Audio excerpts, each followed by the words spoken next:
तो hello friends, welcome to my channel Vishal Bati classes में। तो आज हम लोग देखने वाले हैं फिजिक्स का जो पहला चैप्टर है, प्रकाश का परावर्तन तथा अपवर्तन, जिसमें हम लोग आज देखेंगे कि प्रकाश का अपवर्तन क्या है और इसके नियम को लिखे। ठीक ना, तो इसके नियम क्या है तो देख लीजिए। पहला तो हम लोग जानते हैं कि प्रकाश के अपवर्तन के दो नियम होते हैं। और यहाँ पे पहले हम लोग देख लेंगे कि प्रकाश का अपवर्तन क्या है। ठीक ना, तो देख लीजिए यहाँ पे लिखा हुआ है नहीं, बट हम बता देते हैं कि प्रकाश का अपवर्तन क्या है। तो प्रकाश का जो अपवर्तन है कि प्रकाश का अपवर्तन एक ऐसा घटना होता है जिसमें संघन माध्यम से जब विरल माध्यम में जाता है तो वह अभिलंब की ओर मुड़ जाता है। तो मुड़ने की इस घटना को ही प्रकाश का अपवर्तन कहते हैं। ठीक ना, तो चलिए हम लोग देखते हैं इसके नियम को। तो प्रकाश के अपवर्तन के कितने नियम हैं और कौन कौन कौन है, तो देख लीजिए। प्रकाश के अपवर्तन का जो फर्स्ट नियम है, यानी प्रकाश के किरण का जो पहला नियम है, यहाँ पे है कि आपतित किरण, अपवर्तित किरण तथा आपतन बिंदु पर अभिलंब तीनों एक ही तल में होता है। मतलब कि चलिए हम इसको अगले पेज में बताते हैं, अच्छे से चित्र पार के, चित्र यानी फिगर के माध्यम से बताते हैं और आप लोगों को समझ में अच्छे तरह से आएगा। ठीक, तो देखिए दोस्तों, यहाँ पे क्या है, हम लोग पहले तो यहाँ पे चित्र के माध्यम से बताना चाहते हैं। पे देख लीजिए, हम लोग यहाँ पे चित्र पार लिए हैं। यहाँ पे एक चित्र हम लोग देखे हैं, यहाँ पे देख लीजिए। तो हम इसको क्या कहेंगे, इसको हम लोग परावर्तक सतह कहेंगे। ठीक ना, इसको हम लोग परावर्तक सतह कहेंगे। ओके, इसको हम लोग परावर्तक सतह कहते हैं। तो परावर्तक सतह इसको कहते हैं। और परावर्तक सतह पर आने वाली किरण को आपतित किरण कहते हैं। ठीक ना, परावर्तक सतह पर आने वाले किरण को आपतित किरण और परावर्तक सतह पर जाने वाली किरण को परावर्तित किरण कहते हैं। ठीक ना, और यहाँ पे इसका यहाँ पे इसका ये इसका यहाँ पे अभिलंब हो गया। ठीक, तो यही न बोल रहा है, प्रकाश के अपवर्तन का पहला नियम बोल रहा है कि जो आपतित, यानी कि बोल रहा है ना कि आपतन कोण, देख लीजिए आपतन कोण यहाँ है जिसे आई से सूचित किया जाता है, अपवर्तन कोण को आर से सूचित किया जाता है। तो यही ने बोल रहा है कि आपतित किरण और अपवर्तित किरण तथा आपतन बिंदु पर डाला गया लंब, तो देख लीजिए आपतन बिंदु पर डाला गया लंब यही ना है, अभी एक ही बिंदु है ना, तो यही आपतित बिंदु पर डाला गया लंब तीनों एक ही तल में होता है। तो यह आपतित किरण, यह अपवर्तित किरण और यह वाला, सॉरी, और ये वाला अभिलंब हो गया। ठीक ना, तो यही ना बोल रहा है। तो यही प्रकाश के अपवर्तन का पहला नियम ये हो गया।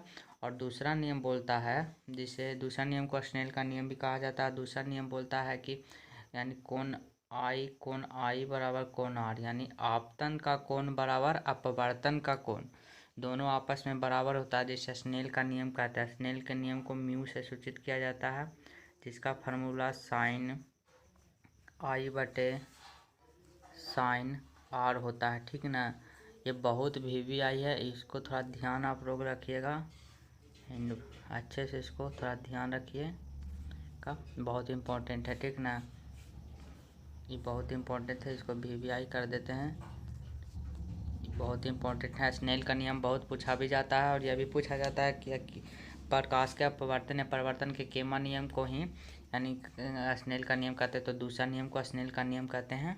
तो चलिए ये हम फिगर के माध्यम से बता दिए हैं, तो देखते हैं अगले पे। तो देख लीजिए दोस्तों, यहाँ पे तो हम लोग पहला तो पढ़ चुके हैं कि आपतित किरण, अपवर्तित किरण तथा आपतन बिंदु पर डाला गया लंब तीनों एक ही तल में होता है, बता दिए। तो उसके फिगर के माध्यम से आप लोग देख लीजिएगा। और यहाँ पे दूसरा बोल रहा है कि जब एक ही रंग के प्रकाश की किरण किन्हीं दो माध्यमों को सीमा तल पर तिरछी आपतित होती है तो आपतन कोण की ज्या तथा अपवर्तन कोण की ज्या का अनुपात एक नियतांक के बराबर होता है। इसी का स्नेल का नियम कहते हैं। ठीक, तो इस समझ में नहीं आएगा, बट हम इसको अच्छे से पेज में बताते हैं। तो चलिए, तो फिर से हम लोग एक लेंगे यहाँ पे, सॉरी, यहाँ पे हम लोग फिर से एक पेज लेते हैं, देखते हैं यहाँ पे एक पेज लेते हैं। तो चलिए, थोड़ा बड़ा हो गया है दोस्तों, सॉरी सॉरी सॉरी। तो देखिए,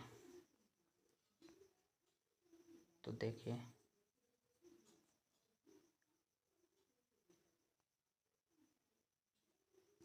तो यहाँ पे हम लोग एक क्या लिए, परावर्तक सतह लिए ना दोस्तों यहाँ पे, और यहाँ पे हम लोग क्या है, यहाँ पे यह आपतित किरण हो गया, और यहाँ पे अभिलंब, यहाँ पे अभिलंब हो गया। तो हम लोग सब लोग जानते हैं, हम लोग जानते हैं कि इसको क्या कहते हैं, इसको विरल कहते हैं, विरल माध्यम, इसको यहाँ पे कर लेते हैं, इसको विरल माध्यम कहते हैं, और इसको विरल माध्यम और इसको संघन माध्यम, विरल माध्यम और संघन माध्यम, ठीक ना।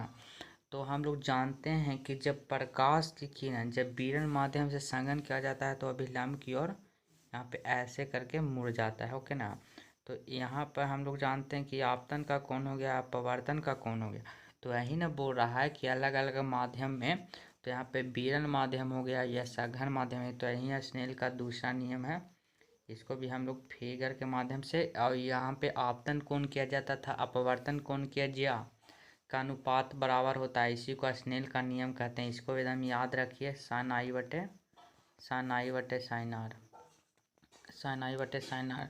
तो देखिए यहाँ पे, तो यहाँ पे है कि यहाँ पे देख लीजिए स्नेल का नियम, यहाँ से आप लोग अगर एग्जाम में पूछा भी जाता है तो यहाँ पे देख लीजिए, यहाँ पे स्नेल का नियम, सॉरी यहाँ पे देख लीजिए, यहीं पे स्नेल का नियम है, और यहाँ पे यहीं एग्जाम में अगर पूछा जाएगा तो कि स्नेल का नियम क्या है, तो यहीं बता दीजिएगा कि स्नेल का नियम है कि आपतन कोण किया जाता था, अपवर्तन कोण किया जा एक अनुपात के अन्यतांक के बराबर होता है, इसी को स्नेल का नियम कहते हैं।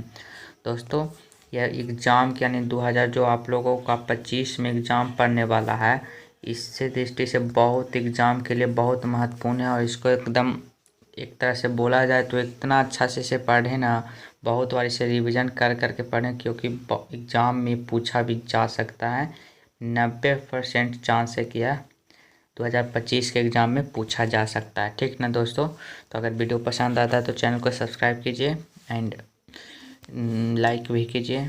धन्यवाद।